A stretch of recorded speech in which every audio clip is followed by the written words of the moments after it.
Trump ने पत्र में कहा, अमेरिका कनाडा से आयात पर 35% का व्यापक शुल्क लगाएगा, ऑटो पार्ट्स पर 25% और स्टील व एल्यूमिनियम पर 50% के अलावा नए शुल्क 1 अगस्त से लागू होंगे। डोनाल्ड ट्रंप ने गुरुवार को कहा कि अमेरिका अगले महीने कनाडा से आयात पर 35% टैरिफ लगाएगा और अधिकांश अन्य व्यापार भागीदारों पर 15% या 20% का व्यापक टैरिफ लगाने की योजना बना रहा है। मार्च में ट्रंप ने कनाडा से आयातित कारों और ऑटो पार्ट्स पर 25% टैरिफ लगाया था। जून में उन्होंने कनाडा से आयातित स्टील और एल्यूमिनियम पर 50% टैरिफ लगाने की घोषणा की। नई दरें अन्य सभी वस्तुओं पर लागू होंगी। नए टैरिफ से फिलहाल अमेरिका मेक्सिको कनाडा समझौते के अनुरूप वस्तुओं को छूट मिलेगी। अमेरिकी राष्ट्रपति डोनाल्ड ट्रंप ने गुरुवार को कनाडा से आयातित वस्तुओं पर 35% टैरिफ दर की घोषणा की, जो 1 अगस्त से लागू होगी। अपने सोशल मीडिया प्लेटफॉर्म पर जारी एक पत्र में ट्रंप ने कनाडा के प्रधानमंत्री मार्क कार्नी को बताया कि नई दर 1 अगस्त से लागू होगी और यदि कनाडा जवाबी कार्रवाई करता है तो यह बढ़ जाएगी। पत्र में उन्होंने लिखा कि मेरे लिए यह बड़े सम्मान की बात है कि मैं आपको यह पत्र भेज रहा हूं, क्योंकि यह हमारे व्यापारिक संबंधों की मजबूती और प्रतिबद्धता को दर्शाता है और यह तथ्य भी कि संयुक्त राज्य अमेरिका ने कनाडा के साथ काम करना जारी रखने पर सहमति जताई है, बावजूद इसके कि कनाडा ने संयुक्त राज्य अमेरिका के खिलाफ आर्थिक रूप से जवाबी कार्रवाई की है।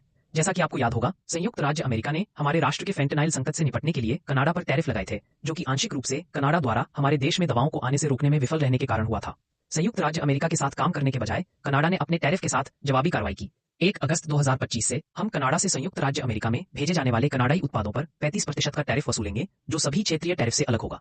इस उच्च टैरिफ से बचने के लिए ट्रांसशिप किए गए सामान उस उच्च टैरिफ के अधीन होंगे। जैसा कि आप जानते हैं, यदि कनाडा या आपके देश की कंपनियां संयुक्त राज्य अमेरिका में उत्पाद बनाने या विनिर्माण करने का निर्णय लेती हैं, तो कोई टैरिफ नहीं लगेगा और वास्तव में हम शीघ्रता से, पेशेवर रूप से और नियमित रूप से अनुमोदन प्राप्त करने के लिए हर संभव प्रयास करेंगे। दूसरे शब्दों में, कुछ ही हफ्तों में यदि किसी कारणवश आप अपने टैरिफ बढ़ाने का निर्णय लेते हैं, तो आप जो भी संख्या बढ़ाना चाहेंगे वह हमारे द्वारा वसूले जाने वाले 35% में जोड़ दी जाएगी।